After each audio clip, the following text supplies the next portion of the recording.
Hey, what's up, what's up, what's up, what's up, what's up? A gracious good morning to you good people. It's your girl KB. You know what I do and you know why I do it. It is Tuesday morning.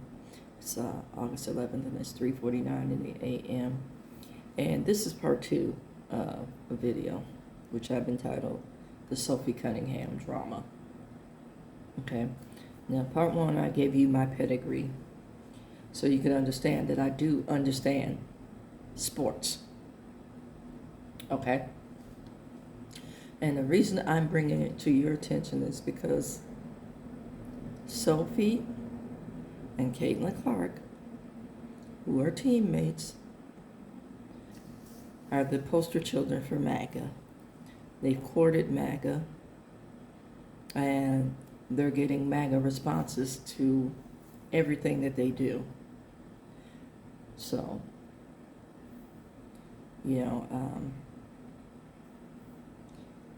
I reposted a video from a gentleman who is under the screen name Nothing But Country. And my man talks about the essence of this racist thought that permeates things that we do these days. This racist MAGA thread that seems to be running through everything, okay? So now, let's go to this WNBA stuff. Caitlin is mediocre at best. Now, she made it to the WNBA. I'll give her that. She has a good three-pointer. I'll give her that. But she can't play D, and she damn sure can't drive to the hoop. She's this fragile, delicate, flopping, hot mess of a person who tries to pull for a foul or who fouls when in the paint. Okay? Nothing that game development can't fix. Again, I'm going to talk about the rucker.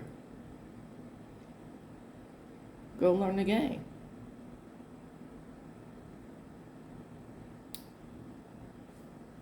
But now people are saying, oh, they're being targeted. That's that mindset. You cannot replace us tiki torch boys. Oh, I'm being targeted.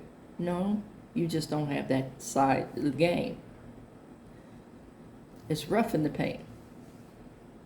It's kind of hard out here for a pimp. Hey, okay? Now, getting to Sophie.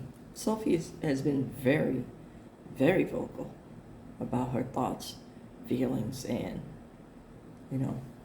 campaigns and courtships. And I say campaigns and courtships and, MAGA mindset. And there's this corporate thought when you play for a team. So, for me, it breaks my heart to see people of color and people in the alphabet community kind of divorce themselves to buy into this corporate mindset when the corporate mindset does not have you in mind. There's just kind of that line from the rap song, if it don't make dollars, then it don't make sense. You sold your soul. But Sophie dearest, Sophie darling,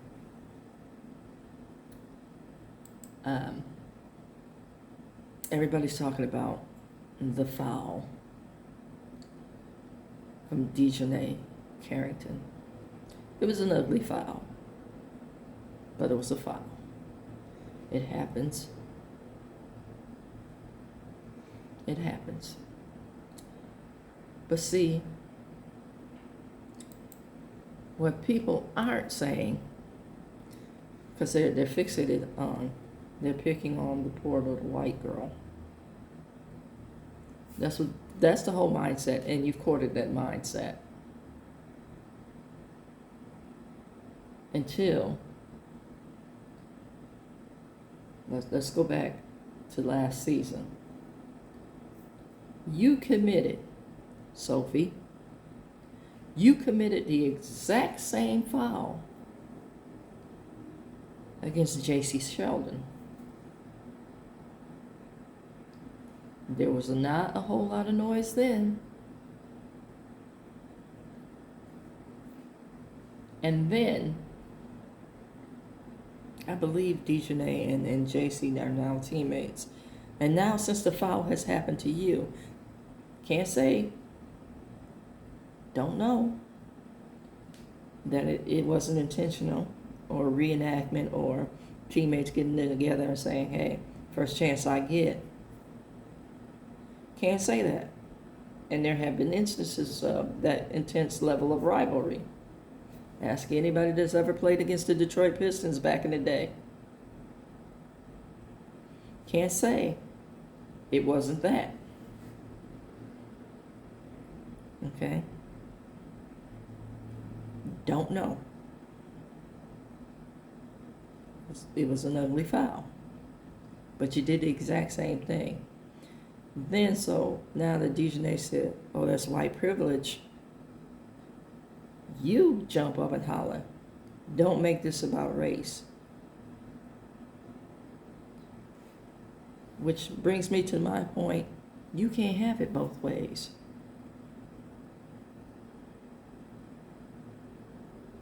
See, you committed the exact same foul, and it was cool when you did it, but it's a problem when somebody of color does it.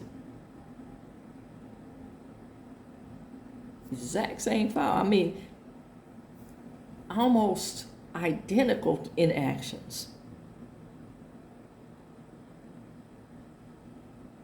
And you're the individual that's courting MAGA. You didn't tell MAGA it's not about race. I didn't hear you speak out to MAGA when they were holding up Caitlyn. It's not about race. And it's funny, out of all the other white women playing basketball, the two people who are spokespeople for MAGA, who are courting MAGA, are the only two that are being hunted.